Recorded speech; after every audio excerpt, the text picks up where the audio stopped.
Professor बचान जी, ये जो तुलना है, एक तरफ तो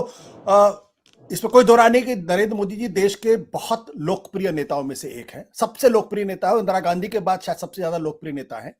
और जब उनकी तुलना राहुल गांधी से की जाती है तो 19-20 का नहीं बल्कि ज्यादा का फर्क दिखाई पड़ता है। खुद कांग्रेस पार्टी के लोग राहुल गांधी को अपना नेता मानने से इनकार करते थे। अब ये भारत जोड़ो यात्रा के बाद से थोड़ा बहुत जरूर माहौल बदला है। तो वैसे में क्या कारण आप देखते हैं? क्या वाकई में इस बात में दम है कि राहुल गांधी मोदी के लिए कभी थ्रेट बन सकते हैं,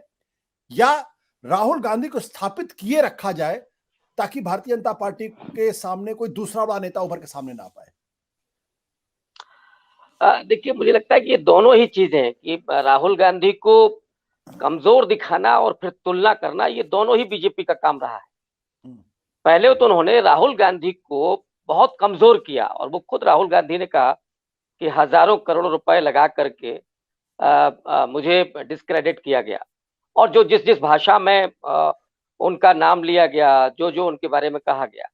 और उसके बाद लगातार बीजेपी ही राहुल गांधी को नरेंद्र मोदी के सामने रखती है, तुलना करती है कि मोदी के सामने कौन, क्या राहुल गांधी, जो राहुल गांधी ऐसे हैं। अब मैं थोड़ा सा पीछे जाता हूं,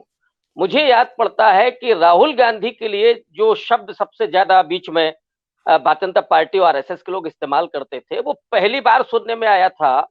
जब राजीव गांधी की हत्या होने के बाद जो अंत्येष्टि के समय राहुल गांधी जिस तरह के दिख रहे थे, उस समय आरएसएस के लोगों ने, वो सीधे विदेश से लौट करके आए थे, कहा गया था कि अरे ये तो पप्पू दिख रहा है। वहां से ये इमेज बनते बनते, और जब वो 2004 में पहला चुनाव लड़ करके पार्लियामेंट पहुंचते हैं और वहां जिस तरह की परफॉर्मेंस करते हैं, खुद राहुल गांधी की अभी लाल किले से दिए गए भाषण को याद करें तो उन्होंने कहा कि पहले यही मीडिया मेरी बड़ी प्रशंसा करता था, लेकिन जैसे ही मैंने भूमि अधिग्रहण बिल पर और इस तरह के तमाम मुद्दों पर जब बोलना शुरू किया तो मीडिया ने मुझे डिस्क्रेडिट करना शुरू किया। और भारतीय जनता पार्टी ने वहां से राहुल गांधी को, जो उसमें बीच में नो डाउट की कुछ खामियां थी, उनका विदेश जाना हो या किसी मुद्दे को उठा करके फिर पृष्ठभूमि में चले जाना हो, इसके वजह से बीजेपी ने लगातार मजाक बनाना शुरू किया और आश्चर्यजनक रूप से कांग्रेस पार्टी ने कभी उसका जवाब नहीं दिया। उन दिनों अगर आप देखें, वो चाहे सोना वाली बात हो कि इधर से आलू डालेंगे उधर से सोना निकलेगा, और ये वीडियो एडिट करके डाला गया था, लेकिन कांग्रेस पार्टी ने कभी उसको रिएक्ट नहीं किया, कभी सच को नहीं बताया। और इस वजह से पब्लिक में राहुल गांधी की वो छवि बनती चली गई जो बीजेपी बनाना चाहती थी। और बाद में उन्होंने नरेंद्र मोदी के उस व्यक्तित्व के सामने, जो मीडिया के जरिए, कारपोरेट के जरिए और खुद उनके अपने जो उनकी अपनी सोच थी उसके जरिए जो मोदी ब्रांड बना, उसके सामने राहुल गांधी को पेश किया गया बहुत कमजोर नेता के रूप में, और कहा गया कि नहीं, अब तो इस डेमोक्रेसी में विपक्ष में एक नेता है और वो भी उतना कमजोर है। तो दरअसल ये बीजेपी की ही बनाई हुई रणनीति है जिस पर वो खेलती रही। लेकिन इधर अगर आप राहुल गांधी को देखिए, पिछले अगर केवल भारत जोड़ो यात्रा को देखें, राहुल गांधी उन तमाम गलतियों से लगातार सीखते रहे और भारतीय जनता पार्टी के हमलों के बरक्स वो मजबूत होते गए। वक्त जरूर लिया उन्होंने, और धीरे धीरे, और भारत जोड़ो यात्रा से तो एकदम जो उनका उभार आया है, पब्लिक में जिस तरह से उनकी इमेज जा रही है, लोग जिस तरह से जुड़ रहे हैं,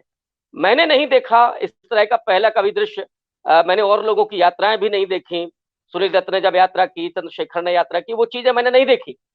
लेकिन ये तो वो डिजिटल मीडिया का दौर है जिसमें हम लोग बराबर देख रहे हैं। तो ये जो प्यार, स्नेह और लोगों का अपनापन, लोगों की आत्मीयता जो दिख रही है, उसने भारतीय जनता पार्टी के लिए मुश्किलें पैदा कर दी हैं, और खुद कांग्रेस के उन लीडर्स के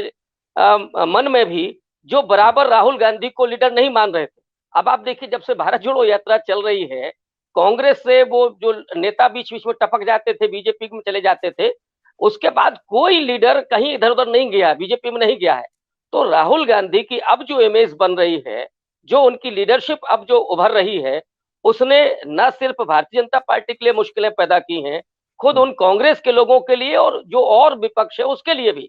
उत्तर प्रदेश में जब वो दाखिल होने जा रहे हैं तो वो आप समझ सकते हैं कि क्या चीजें हैं। तो बीजेपी की बिछाई हुई पिच पर राहुल गांधी ने अपने आप को साबित करने का प्रयास किया है, और वो दिख रहा है हम लोग। सत्य हिंदी का ऐप डाउनलोड करें गूगल प्ले स्टोर पर।